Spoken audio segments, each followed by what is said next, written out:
теперь поговорим об ошибках, которые могут возникать при ведении учета в программе и как их исправлять.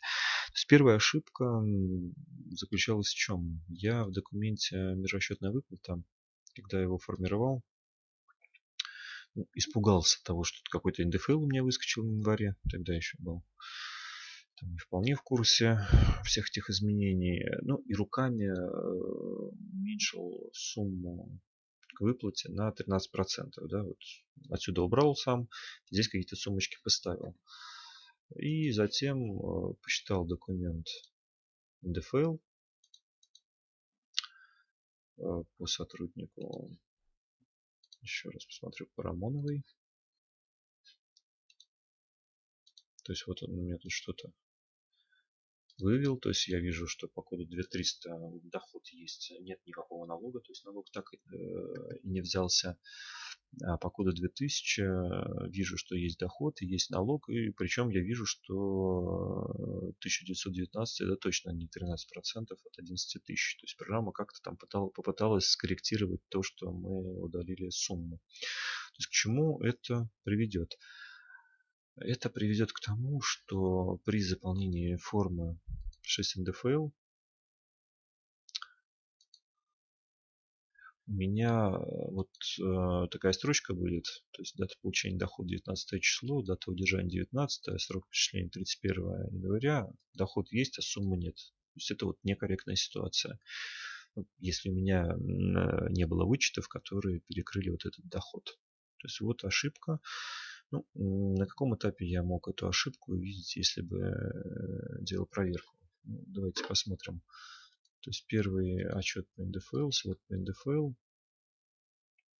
Пускай это будет по Рамонова. Я мог вот сделать такую настройку вид дохода, и в котором, в принципе, вот, ну, здесь бы я уже это увидел, да, если бы выводил по видам доходов. То есть вот у меня код дохода 2000, тут 11 тысяч, тут 19, 19. То есть если бы я использовал в Excel формулу вот этой строчки, мне было бы не так. Но во второй строке сразу видно, что у меня есть доход и нет налогоисчисленного. Сложность в использовании этого отчета заключается в том, что стандартные вычеты не разбиваются по видам дохода. То есть если бы у Парамоновой был вычет, он бы не вывелся в каждой строке по кодам дохода, он бы вывелся сводно по человеку и месяцу.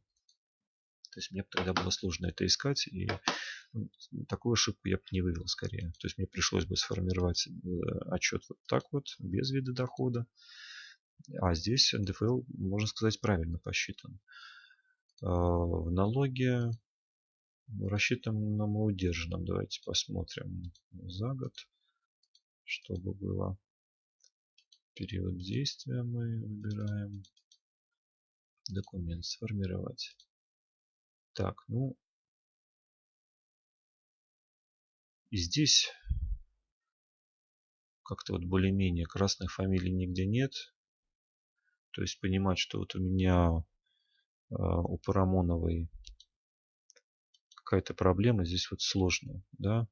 То есть единственный выход это способ найти ошибку в данном случае, это ведомость НДФЛ по срокам перечисления.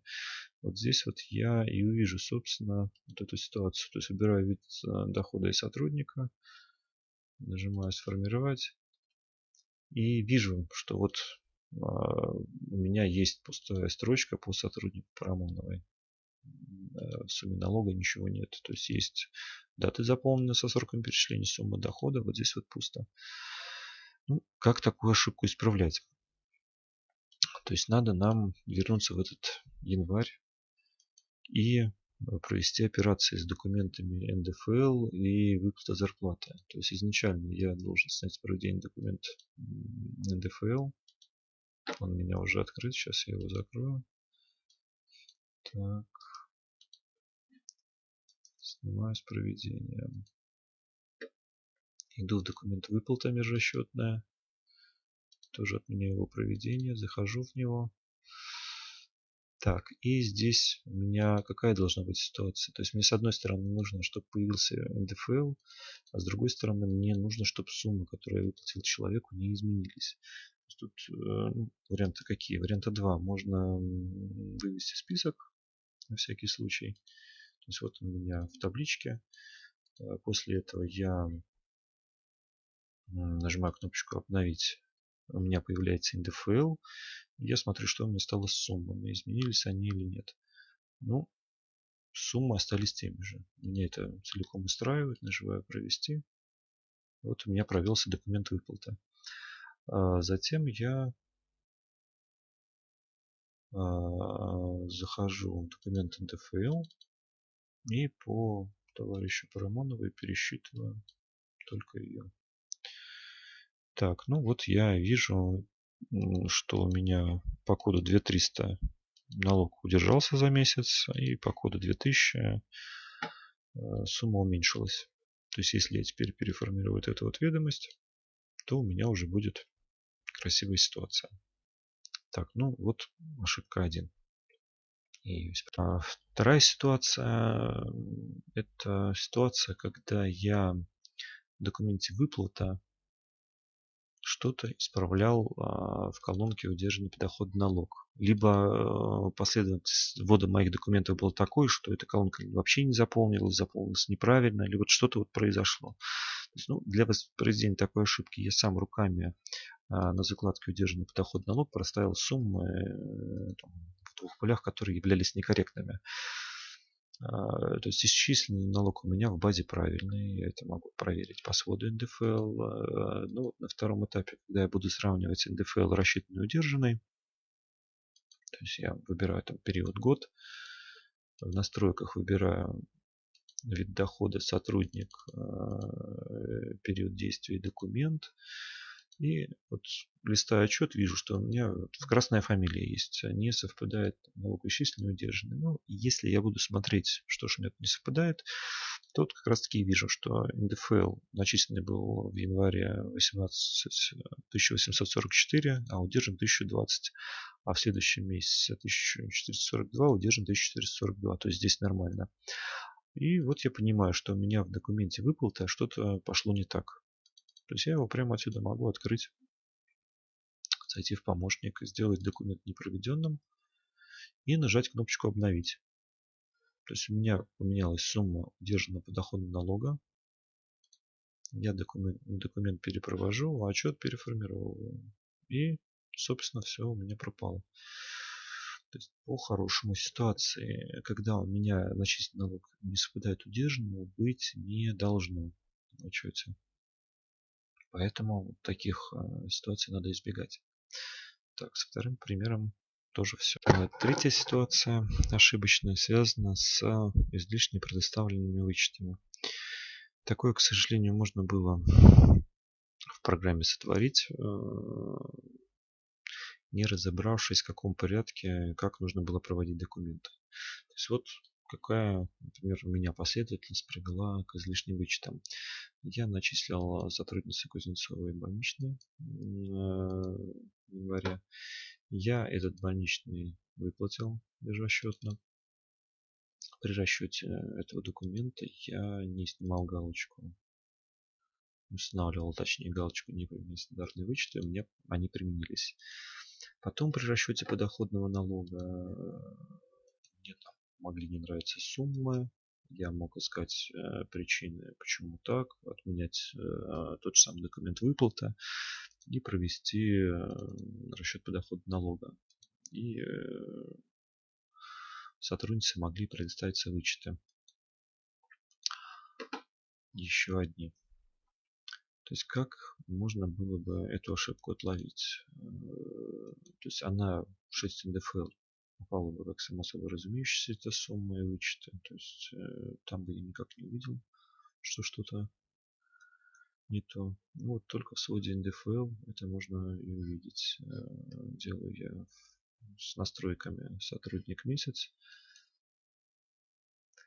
И то есть вот если я строю за период, я вижу, что в январе у меня у сотрудницы вычет 8400, а в марте 4200. Да? То есть вот вижу, что есть разница двукратная. Вот после этого я начинаю понимать, где же у меня это произошло. Могу вам показать такой прием технический, чтобы увидеть, какими документами вообще вычеты предоставлялись. Для этого открою регистр накопления, который называется вычеты стандартные. Сделал отбор за 2016 год с помощью соответствующего значка. И вот вижу по Кузнецовой вычеты, какие были предоставлены. Вот вижу январь, меня он интересует, могу сделать отбор только по значению текущей колонки. Интересует только Кузнецова, отбираю еще и по ней. Вижу 4 записи за январь. Вижу виды вычета: 115 два раза, 122 два раза. То есть вот я понимаю, какими документами эти вычеты были представлены. Документы выплаты, документы НДФЛ. Ну и рецепт исправления ошибки зависит от того, на каком этапе вы эту ошибку обнаружили. То есть если вы обнаружили это по итогам месяца, то достаточно перепровести один из документов. Например, документ НДФЛ. То есть он тогда уже увидит, что вычеты были предоставлены, и их не даст предоставить еще раз. Если же эта ошибка обнаружена, вот, например, сейчас в апреле, НДФЛ считался, перечислялся, сначала удерживался, то выход только такой, что исправить вычет в текущем периоде. То есть воспользоваться документом корректировка вычетов и указать, что сотруднику Кузнецовой вычет 115, количество 1 с минусом.